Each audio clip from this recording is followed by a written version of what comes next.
the year 2021, Monday, February 15th, the third day of Adar.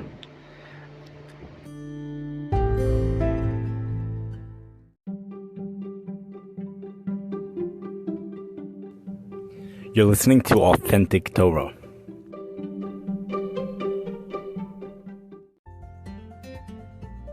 The Pri Megadim, which is found in Hilchos Chanukah Siman Tafresh Pei, brings down from the Lavush.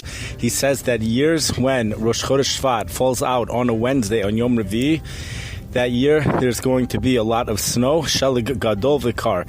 It will be cold and there will be a lot of snow, and the siman for this is Vayigash. So, and then he ends off with the words that Vayar Devar Hashem. Vayar Devar Hashem Nehnes. Those who fear Hashem will take heed. Similar words to what we find when the Egyptians were warned about Barad. So the Egyptians who feared Hashem, they took their animals in. So we find this is something which is not just put into a newspaper or a weather statistic book. This is something which is being included in a sefer, something which is kadosh, which is Torah, especially when he goes ahead and says, V'hayare dvar Hashem, those that fear Hashem will take heed. What does this have to do with Yireh Shamayim? Those who fear Hashem should believe this weather forecast?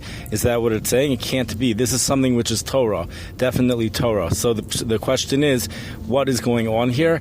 Why is it like this? Is it going to be Shalag everywhere? What's the pshat?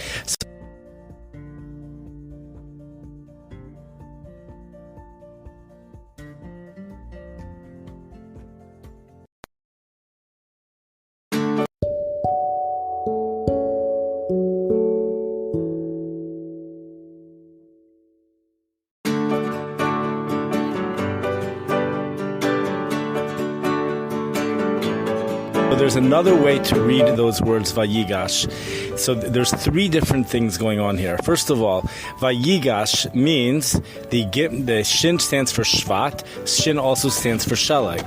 The Gimel stands for 3. It also stands for Gadol. And then Yehei Vikar. If you read the word Vayigash backwards, each letter is a Rashi Tevos for Shela Gadol Yehei Vikar. Exactly what he said was going to happen. But in addition, what it's saying is that if Gimel Shvat falls out on Vav, if the third day of Shvat falls out on the 6th day of the week, which is Friday, that's the year which is going to have a lot of snow and it's going to be cold.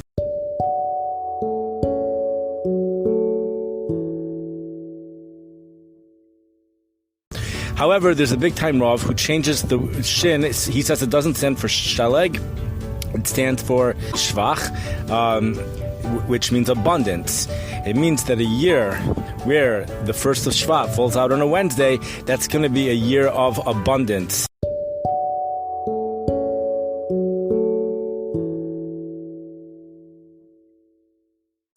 The weather statistics of Prague is found in a footnote in the Elia Rabbah. It's in Hebrew, but if you look at those years, all of those years were years of abundance.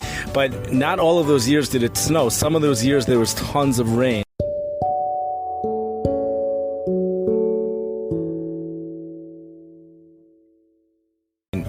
And I looked up in Chicago, many of the coldest winters in Chicago fell out on years when the first day of Shvat fell out on a Wednesday.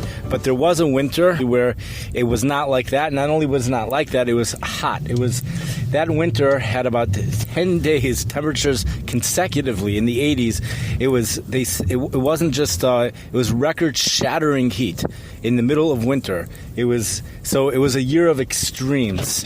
That's what it seems to me. It seems like there are years of extremes. Now, why should this be?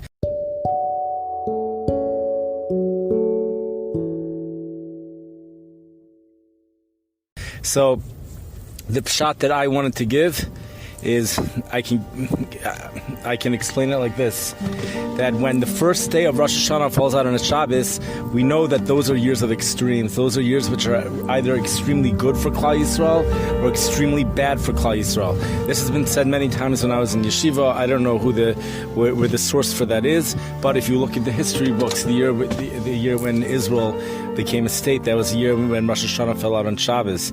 So I guess Satmir says, see, it's really bad. It should spell out on Shabbos, and everyone else says, yeah, it's really good. So even we don't know whether it's bad or good, but still, that was a year when Rosh Hashanah fell out on Shabbos. So the first day of Shvat and the 15th day of Shvat fall out on the same day of the week. Those are days, there's a machlokes, but those are days when the Yom Hadin, it's the Rosh Hashanah for trees, but it's also a Yom Hadin for trees. And the snow and rain and all of this, it definitely is probably a top-notch equation for these trees. And for whatever reason, when that Yom Hadin falls out on a Yom Revi, there's some type of spiritual mechanism. Maybe we would have to go back to the Brias HaOlam to see what took place on Yom Revi. There's some type of spiritual mechanism that means it's going to be a year of abundance. Maybe it doesn't necessarily mean that in places which are prone to snow, maybe they're more likely to see that abundance in the form of snow. In other places, maybe are more likely to see it elsewhere. But in the way it got translated in terms of Prague, that's where he lived, was Shelig Vikar, and I think in Chicago as well. It's pretty much going to be a year of snow and cold. But that's the Pri Megadim that I said.